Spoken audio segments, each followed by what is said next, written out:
Well, I'm Peter Richards, and I've been farming Wern Ddu Uchaf here with my sister for 34 years.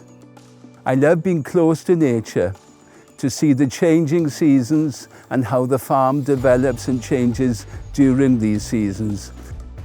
Oh, I love everything about being a farmer. It's such a tranquil environment to live in.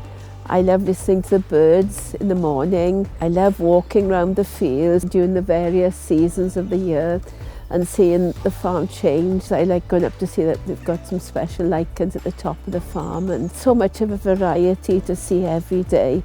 And it's the peace and quiet which really attracts me to the farm.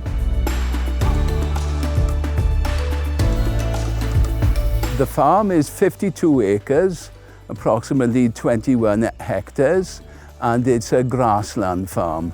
The type of soil is acid loam over rock, and it's well draining. I know the history from 1129 onwards. Richard de Granville and Constance, his wife, gave the land here to the monks of Savigny and eventually the Cistercian monks. They farmed this land in a grange system which concentrated on sheep and livestock, especially sheep, because wool was the biggest export for England and Wales up until 1600. We also have some Shetlands here. They've been with us for around about 10 years. There's a stallion here called Apache. They breed from him, and every year they normally have Shetland ponies. We graze sheep here in the winter and cows in the summer. This in many ways is similar to the old Welsh method of Hendra and Hafod. Upper land and lower land was grazed at different times of the year by sheep and cows.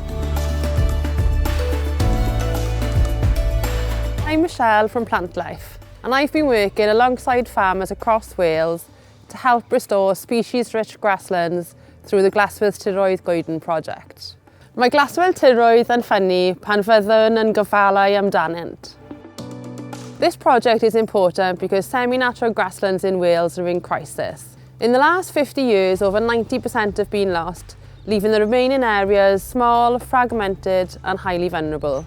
Mae amrywiaeth o blanhigion a phryfed yn helpu'r glaswelltir a pridd i fod yn llach a llawn bywyd. Well, I've learned a tremendous amount by working with Plant Life advisors. They've really supported us. They've given us leaflets about the various aspects of the farm, for the fungi, lichen, all this business. When you want to ask Michelle for advice, you can always ring her up and she'll help us. We've been on courses advised, by Plant Life, and that's helped us a lot in our continuing professional development, CPD, on the farm, which is vital for our education and the development of the farm. Plant Life have really taught us a lot about the farm and how to farm it.